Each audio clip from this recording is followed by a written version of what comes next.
Hello, Kerala രുചിയിലേക്ക് സ്വാഗതം. ഇന്ന് നമ്മളൊരു പൈനാപ്പിൾ ജ്യൂസാണ് ഉണ്ടാക്കുന്നത് കേട്ടോ. അത് നമ്മൾ വിഷുക്കണിക്ക് മേടിച്ച പൈനാപ്പിളാണ്. നമ്മളൊരു റൈസ് കുക്കർ മേടിച്ചു കേട്ടോ. അപ്പോൾ ഇതാണ് നമ്മുടെ റൈസ് കുക്കർ.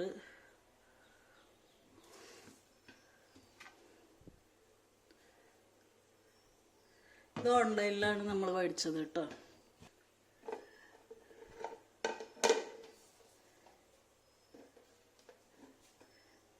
ആദ്യമൊന്ന് ഒരെണ്ണം വന്നത് കുറച്ച് ഡാമേജ് ഉണ്ടായിരുന്നു, അത് മാറ്റി രണ്ടാമത് വന്നതാണ് കേട്ടോ. ഇത് വലിയ കുഴപ്പമില്ല, അത്ര അങ്ങോട്ട് വെയിറ്റ് ഒന്നുമില്ല, എന്നാലും കുഴപ്പമില്ല, ആദ്യത്തിനെക്കാട്ടും കുഴപ്പമില്ല. അതിലപ്പോൾ ഇത് 1.5 കിലോ അരി വേവുന്നാണ് ഇതിൽ കൊടുത്തിട്ടുള്ളത്. ഞങ്ങൾ 1.5 കിലോൻ്റെ തന്നെയാണ് വേണമെന്ന് പറഞ്ഞത് കേട്ടോ. ഇതാണ് എൻ്റെ അടുപ്പ്, ഇതാണ്. അപ്പോൾ നമ്മൾ ഇന്ന് ചോറ് വയ്ക്കാൻ പോണത് ഇതിലാണ് കേട്ടോ. നമ്മുടെ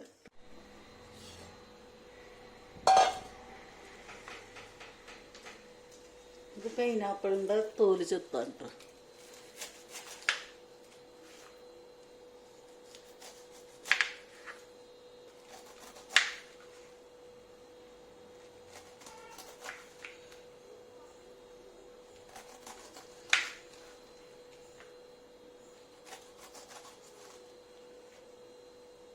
നമുക്ക് കഷ്ണങ്ങളാക്കിയിട്ട് കാണാം.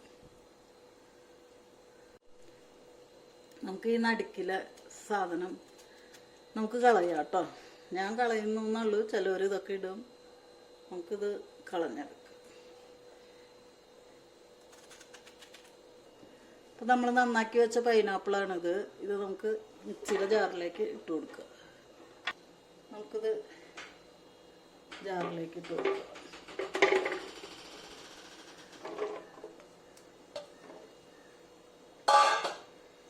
പിന്നെ നമുക്കൊരു നാരങ്ങയുടെ പകുതി ഇതിൽ ഒഴിച്ചു കൊടുക്കുക.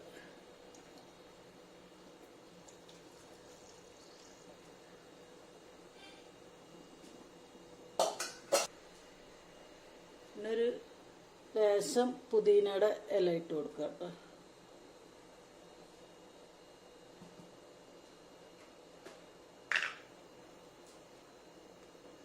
ഒരു നുള്ള് ഉപ്പിട്ട് കൊടുക്കുക.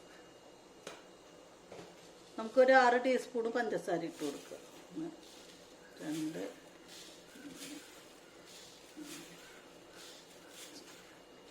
6 ടീസ്പൂൺ പഞ്ചസാര. നമ്മൾ ഇതിൽ വെള്ളമാണ് ചേർക്കണേ. അപ്പോൾ 1 കപ്പ് വെള്ളം ചേർത്ത് കൊടുക്കുക. തണുത്ത വെള്ളം വേണ്ടവർക്ക് തണുത്ത വെള്ളം ചേർക്കുക കേട്ടോ. നമ്മൾ ഐസ് നമുക്കിത്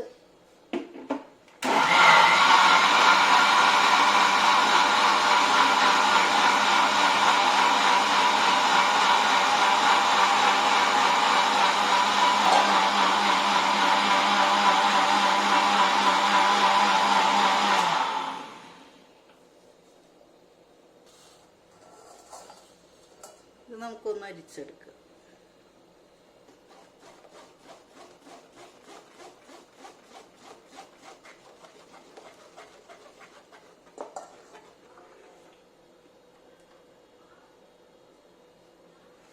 നമുക്ക് ജ്യൂസ് ഗ്ലാസ്സിലേക്ക് ഒഴിച്ചു കൊടുക്കുക.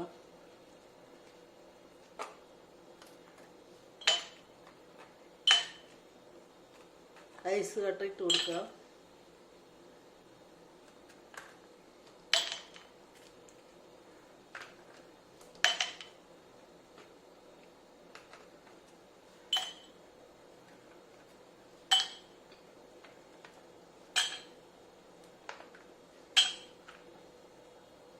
നമുക്ക് ജ്യൂസ് ഒഴിച്ചു കൊടുക്കുക.